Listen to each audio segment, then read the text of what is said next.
माननीय श्री राघव चड्ढा जी 10 मिनट। शुक्रिया madam. Tax to live, tax to die and tax everything in between. इस जीवन में दो ही चीजें निश्चित हैं। There are only two things that are certain, death यानी कि मृत्यु, और दूसरा है टैक्स। इस जहां से उस जहां तक जहां भी जाओगे, हर मोड़ पर हर जगह मुझे ही पाओगे, यानी कि टैक्स। मैडम, सपना था विश्व गुरु बनने का, बन गए हम टैक्स गुरु। और इतना टैक्स जो भारत की आबादी सरकार के खजाने में डालती है, उसके बदले सरकार जनता को देती क्या है, ये बहुत बड़ा सवाल है। कौन सी ऐसी हाई क्वालिटी सर्विस है जो फ्री ऑफ कॉस्ट जनता को दी जाती है? क्या हमें quality health care free of cost मिलता है? नहीं मिलता। क्या हमें वर्ल्ड क्लास एजुकेशन मिलती है? नहीं मिलती। क्या हमें फ्री वर्ल्ड क्लास ट्रांसपोर्टेशन मिलता है? नहीं मिलता। क्या हाई क्वालिटी रोड्स मिलती हैं? अगर अच्छी हैं तो टोल टैक्स भरना पड़ता है। क्या 24 घंटे सातों दिन बिजली आती है? नहीं आती। तो इतना सारा जो टैक्स सरकार इकट्ठा करती है, उसका करती क्या है? इसीलिए मैं कहना चाहता हूं दैट वी इन इंडिया पे taxes like in developed countries to get services like in sub-Saharan countries. Madam, from the moment a child is born to the very moment his family mourns his death, the government is there at every step, not to help you, but to tax you. और आइए एक रोमांचक यात्रा पे चलते हैं। माननीय वित्त मंत्री जी हर बार मेरे सवालों का जवाब देते हुए मुझ पर तंज कसती हैं और कहती हैं कि शायद ये चार्टर्ड अकाउंटेंट नहीं है, इनकी डिग्री असली नहीं है, तमाम तरीके की बातें मेरे बारे में कहती हैं, निजी हमले करती हैं। मैं उनका बहुत सम्मान करता हूं, मेरे मन में उनके प्रति बहुत आदर है। ओहदे में, हैसियत में, उम्र में, अनुभव में बहुत बड़ी है मुझसे। लेकिन आज मैं इस सीए की डिग्री को किनारे करके सरल भाषा में आम आदमी की तरह इस देश के आम आदमी का दर्द आपके सामने रखना चाहता हूं कि कैसे हमारे जन्म होने से लेकर हमारे मरने तक टैक्स पे टैक्स सरकार हमसे वसूलती है। मैं आपके सामने जीवन के 8 चरण, 8 स्टेजेस ऑफ लाइफ रखना चाहता हूं। फर्स्ट स्टेज ऑफ लाइफ, जब इंसान पैदा होता है, that is the birth stage. बच्चे के पैदा होने से पहले, उसकी आंखें खुलने से पहले जो उसको वैक्सीन लगती है, उस पर 5% जीएसटी लगता है। जिस अस्पताल में बच्चा पैदा होता है, उस हॉस्पिटल के कमरे के चार्जेस पर अगर 5,000 रुपए से ज्यादा का कमरा हो तो 5% जीएसटी लगता है। बेबी केयर के आइटम्स पे 5% जीएसटी लगता है। और अगर उसके माता पिता बच्चे के पैदा होने पर मिठाई बांटे तो मिठाई पर 5% और चॉकलेट पर 18%, 28% जीएसटी लगता है। दूसरा चरण जीवन का इन्फेंसी और चाइल्डहुड यानी कि बचपन।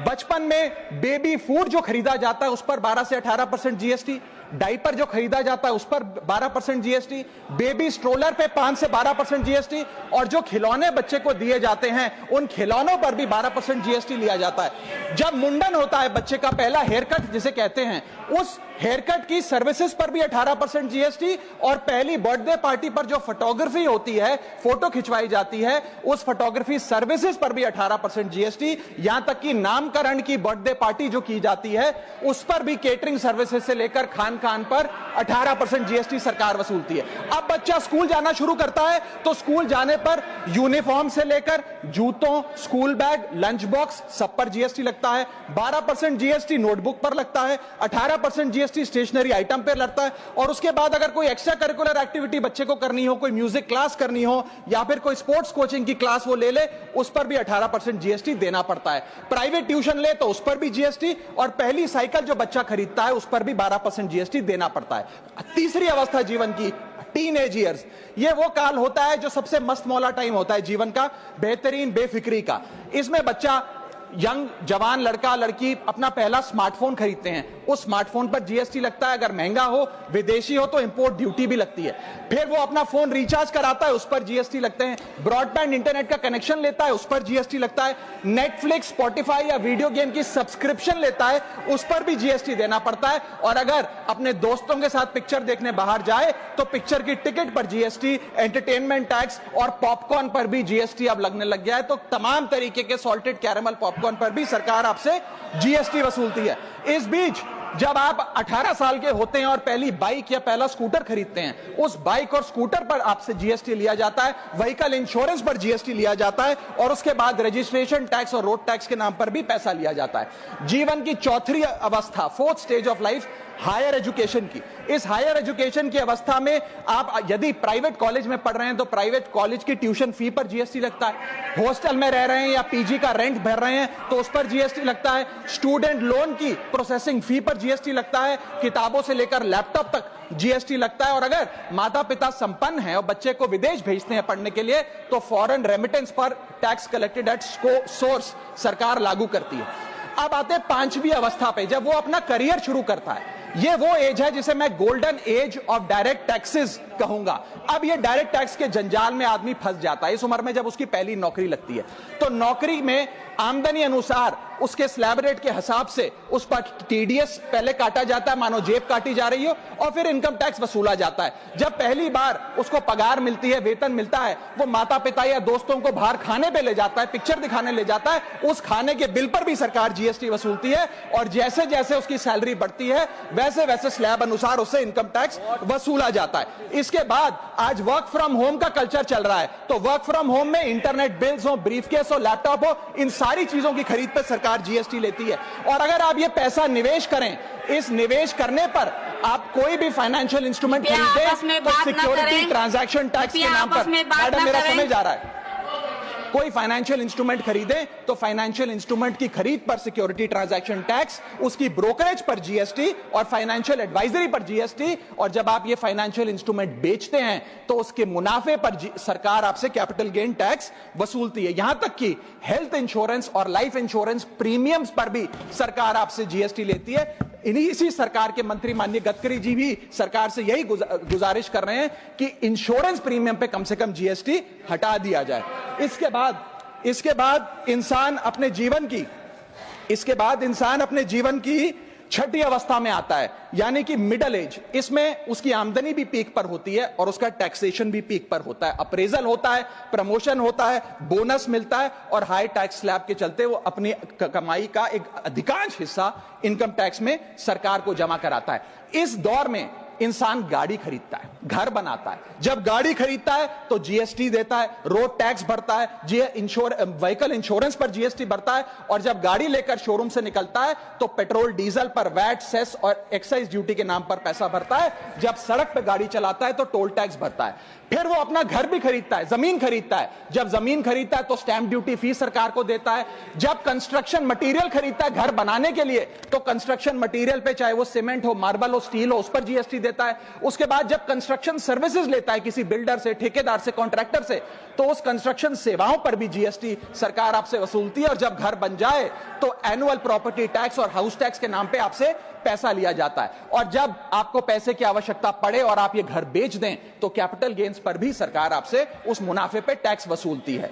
और इस बीच शादी तो रह ही गई, फिर इंसान शादी करता है, इस बीच तो बैंक्वेट हॉल बुक करता है, उस बैंक्वेट हॉल की बुकिंग पे टैक्स भरता है। शामियाना, खाना, केटरिंग सर्विसेज लेता है, उस पर जीएसटी भरता है। ज्वेलरी खरीदता है, उस पर जीएसटी भरता है।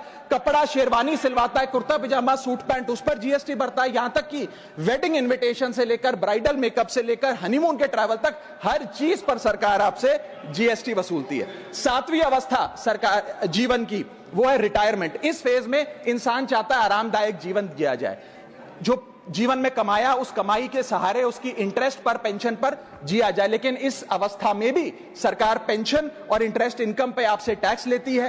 बूढ़ा हो जाता है, दवाई इलाज की जरूरत पड़ती है तो हेल्थ केयर बिल पर, दवाइयों पर आपसे जीएसटी लिया जाता है। लाइफ इंश्योरेंस और हेल्थ इंश्योरेंस प्रीमियम पर तो जीएसटी लेती है। और इस दौर में वो अपनी वसीयत लिखता है, फैमिली विल। उस फैमिली विल पर जो लीगल फीस देता है, उस लीगल फीस पर भी उसे जीएसटी देना पड़ता है और स्टैंप ड्यूटी देनी पड़ती है। और आठवीं जीवन की अवस्था, यानी कि जीवन की समाप्ति, जब उसका स्वर्गवास हो जाता है, उसके जीवन का अंत हो जाता है, यहां भी सरकारें उसका साथ नहीं छोड़ती। यहां पर भी सरकारें उस पर टैक्स लगाती हैं। जब कोई इंसान मरता है तो उसके अंतिम संस्कार में देसी घी, चंदन वुड, नारियल, इत्तर जैसा सामान इस्तेमाल होता है, उस पर भी जीएसटी लगता है। और जब उसके मरने के उपरांत अखबार में ऑबिचरी की इश्तेहार छपाया जाता है, उस पब्लिकेशन ऑफ ऑबिचरी न्यूज़पेपर पर भी 5% सरकार जीएसटी लेती है। और मरने के बाद जब प्रॉपर्टी उसके बच्चों को या परिवार वालों को दी जाती है, उस म्यूटेशन पर भी सरकार आपसे ड्यूटी सेस लेती है।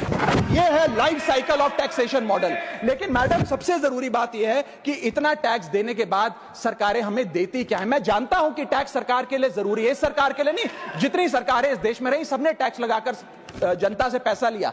टैक्सेस वास्तव में जरूरी हैं, लेकिन सवाल यह है कि क्या ये टैक्सेस हमारी इकोनॉमी को बढ़ा रहे हैं या हमारी इकोनॉमी को खा रहे हैं? क्या इससे हमारी जिंदगी बेहतर हो रही है या हमारी जिंदगी बदतर हो रही है? इतने टैक्स लगाने की वजह से आज हमारी आमदनी घट रही है, इस वजह से खपत गिर रही है, कंजम्पशन गिर रही है, डिमांड नहीं बढ़ रही है और प्रोडक्शन गिर रही है। इस वजह से पूरा इकोनॉमिक साइकिल जो हमारा इकोनॉमी का चक्का है वो धीमा हो गया है। मैडम, इस देश में, बस समाप्त कर रहा हूं, इस देश में मैं मेरी पार्टी के टाइम से आप ले लीजिएगा, मेरी पार्टी के टाइम से ले लीजिएगा। मैडम, इस देश में 80 करोड़ जनता 5 किलो फ्री राशन के सहारे जी रही है। आपको जान के अचंभा होगा, इस 80 करोड़ जनता से भी ये सारा जीएसटी लिया जाता है, दिन प्रतिदिन लिया जाता है, जो आज मैंने पढ़ के सुनाया। सिर्फ अमीर नहीं, गरीब से गरीब आदमी भी जीएसटी देता है। और अंत में मैं बस इतना ही कहना चाहूंगा कि क्योंकि इतना टैक्स लगा लगा कर सरकारें जनता का खून चूसती हैं, उस वजह से आज एफएमसीजी की सेल्स घट रही हैं, एफएमसीजी के स्टॉक गिर रहे हैं,